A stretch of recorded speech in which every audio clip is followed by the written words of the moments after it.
Assalamualaikum, Waalaikumsalam warahmatullahi wabarakatuh. Saya Muhammad Ridwan Al-Muzaki ingin menjelaskan eh, rangkuman tentang analisis kontraktif istilah kekerabatan antara bahasa Arab dan bahasa Indonesia. Eh, yang pertama di sini eh, judul seperti yang sudah saya sebutkan. Kedua adalah penulisnya yaitu Khalisin Khalisin. Yang kedua adalah Rahma Maulidiyah. Yang ketiga adalah Muhammad Alfan. Yang keempat adalah Muhferi Fauzi. Jurnal ini dituliskan di Izdihar volume 5 nomor 1 April 2022. Fokus dalam jurnal ini eh, dia studi antropolinguistik yang membandingkan istilah kekerabatan dalam bahasa Arab dan Indonesia untuk pembelajaran bahasa Indonesia. Lanjutnya, tujuan. Tujuan dari jurnal ini yaitu yang pertama adalah mendeskripsikan istilah kekerabatan dalam Indonesia dalam bahasa Arab. Seperti kita ketahui, uh, bahasa Arab itu ketika kita ingin menunjukkan ke keluarga gimana itu punya spesifiknya. Yang kedua adalah mendeskripsikan istilah kekerabatan dalam bahasa Indonesia. Dan yang ketiga adalah mengidentifikasi persamaan dan perbedaan antara istilah kekerabatan Arab dan Indonesia.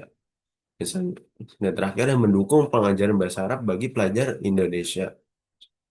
Yang selanjutnya adalah pentingnya istilah kekerabatan. Istilah kekerabatan banyak digunakan dalam komunikasi sehari-hari seperti sapaan, hai, atau assalamualaikum, hello, dan panggilan seperti kita memanggil seorang uh, uh, ini adik laki seperti memanggil adik, kakak, abang, ayah, ibu sebetulnya. Biasanya dipengaruhi oleh latar belakang budaya dan sosial. Jadi di pastinya setiap budaya atau sosial memiliki variasinya masing-masing dalam komunikasi sesama kerabat. Dan yang ketiga adalah tantangan bagi pelajar Indonesia karena perbedaan linguistik. Yang kita ketahui adalah seperti Arab itu lebih ke morfologi fleksibel. Kalau Indonesia itu lebih aglutinatif. Dan selanjutnya adalah metodologi. Jenis yang digunakan adalah penelitian kualitatif dengan pendekatan analisis kontraktif dan antropolinguistik. Dan sumber dan bahasa Arab, sumber datanya seperti di buku Mis Al-Mufradat fil Asia, video atau wawancara dengan penutur asli Mesir. Kalau di bahasa Indonesia itu di buku pelajaran kurikulum 2013 atau jurnal yang relevan dan terkait. Eh, anak di sini jurnal ini yang dianalisis yaitu adalah seperti teori Robbins-Burling yaitu kekerabatan konsanguineal darah atau hubungan darah. Halo? Hubungan darah seperti adik kandung, kakak kandung, gitu. Dan afinal itu pernikahan, seperti kita menikahi seseorang yang kita sukai, seperti itu. Kedua itu ada teori Lounsbury. Itu kategorisasi berdasarkan jenis kelamin, generasi, garis keturunan, dan usia. Dan yang terakhir adalah teori Lado, mengidentifikasi persamaan dan perbedaan. Selanjutnya. Ah, oke, baik. Oh, nah, dan juga ada nih adalah hasil rangkuman. Yaitu bahasa Arab memiliki 42 istilah lebih berbasis jenis kelamin dan deskriptif. Eh, konsunga, konsanguineal itu ada eh, seperti ketika kita bahas dalam bahasa Arab ketika ingin memanggil saudara laki-lakinya, misalnya kita memanggil dengan sebutan ah. Kalau ke saudara perempuan, eh, eh, ukhti, saudara laki-laki, akhi, dibedakan berdasarkan jenis kelamin dan garis keturunan orang tua. Nah, seperti misalnya kalau dari ini saudara ayah atau bisa dibilang paman, eh, disebut khal. Kalau bibi itu disebut am. Nah, dan di situ saya lihat ada 8 generasi, tempat generasi ego di berarti ya. Yang selanjutnya adalah bahasa Indonesia. eh Yaitu ada 27 istilah eh berbeda dengan bahasa Arab, yaitu kurang berbasis jenis kelamin dan beberapa berdasarkan usia. Konsanguinealnya itu misal, kalau kita memiliki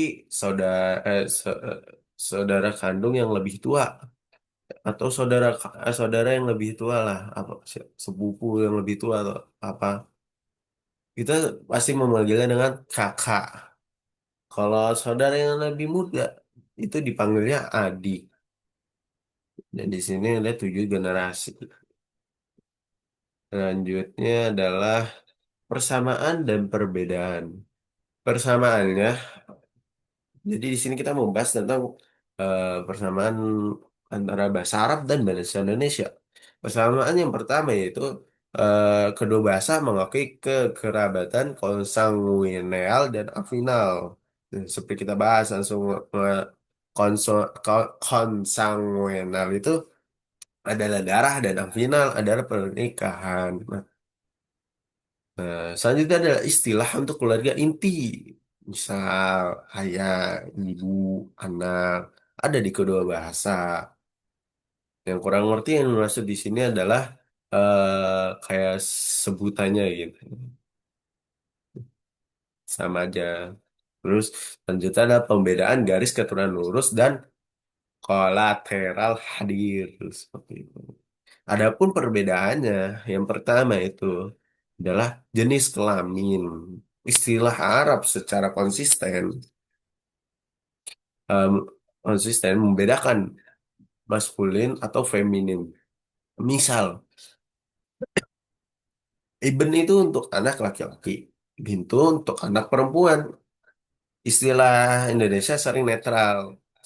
Kayak anak ya anak. Nggak ada beda-bedanya mau anak laki, mau anak perempuan. Kalau disebut anak ya anak. Beda kalau bahasa Arab kan kayak tadi yang saya sebutkan atau yang di file. Kalau ketika anak-anak anak itu bergenre atau berjenis kelamin laki-laki dipanggilnya Iben. Cuman kalau dia berjenis atau berkelamin perempuan dipanggil Bintu. Yang selanjutnya adalah garis keturunan. Arab membedakan kerabat dari garis ayah atau ibu. Misal, am, terus hal Indonesia menggunakan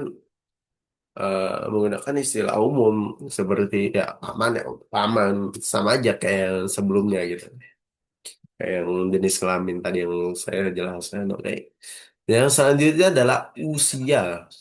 Indonesia membedakan usia seperti kakak, adik. Nah, Arab tidak, mau lebih tua mau lebih muda, ya, panggilnya ah, kayak seperti tadi kan akhi, bukti. Nah, kalau ini enggak. Kalau Indonesia tuh, kalau misalnya dia lebih tua, kalau misalnya dia laki-laki, dipanggil abang-bang. Nah, kalau kalau perempuan dipanggilnya kakak gitu. Yang selanjutnya adalah jumlah. Jumlah Arab lebih banyak, istilahnya itu 42. Eh, versus Indonesia itu 27 istilah aja. Dan generasi 8 versus 7.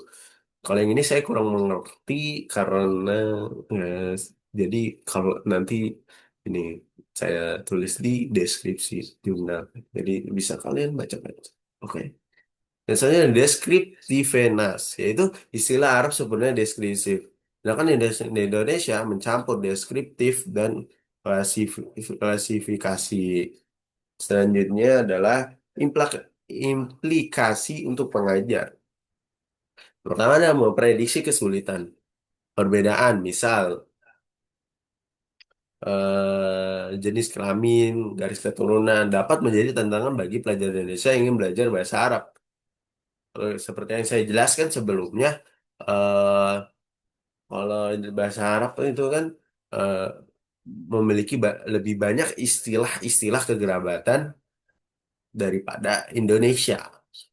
Makanya itu lebih sulit, bukan? Nah, selanjutnya adalah strategi pengajaran, yaitu gunakan analisis kontraktif untuk menyoroti perbedaan dan pengembangan pelajaran yang tepat dan sasaran. Eh, yang masuk di sini adalah kita harus eh, bi- tahu dan bisa untuk eh, mengembangkan pelajaran apa yang kita ingin ajarkan serta sudah dipikirkan secara matang-matang. Nah, dan yang terakhir adalah wawasan budaya, yaitu memahami istilah kekerabatan, membantu memahami nuansa budaya dan meningkatkan penguasa bahasa. Dengan kita belajar bahasa orang lain, jadi kita lebih tahuan, lebih banyak ilmu yang kita tahu, bukan di Indonesia doang. Seperti itu. Selanjutnya adalah kesimpulan. Yaitu analisis kontraktif ini mengungkapkan perbedaan linguistik dan budaya yang signifikan dalam istilah kekerabatan. Jadi ya nggak cuma ada persamaan, tetapi juga memiliki perbedaan yang harus kita ketahui. Eh, Dan selanjutnya ada temuan mendukung pengajaran bahasa Arab dengan mengatasi kesulitan pelajar. Dan jadi yang slide sebelumnya itu adalah saran-saran untuk mendukung para pengajar bahasa Arab yang di luar sana agar tidak sulit dalam mengajarkan para murid-muridnya. Gitu. Dan selanjutnya adalah berkontribusi pada linguistik penerjemahan dan pemahaman lintas budaya. Dan di masa ini semoga dengan adanya uh, jurnal ini atau ilmu yang telah diteliti bermanfaat bagi para linguistik, para penerjemah dan pemahaman lintas budaya, ataupun siapapun yang membutuhkan ilmu bahasa. Semoga bermanfaat seperti itu. Eh, Sekian dari saya atas nama Muhammad Ridwan Al-Muzaki untuk eh, tugas UAS. Apabila ada saya salah kata atau perbuatan mohon dimaafkan. Wal taufiq wal hidayah.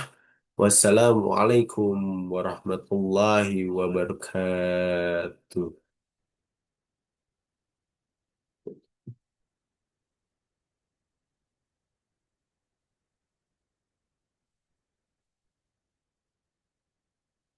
Ya kan?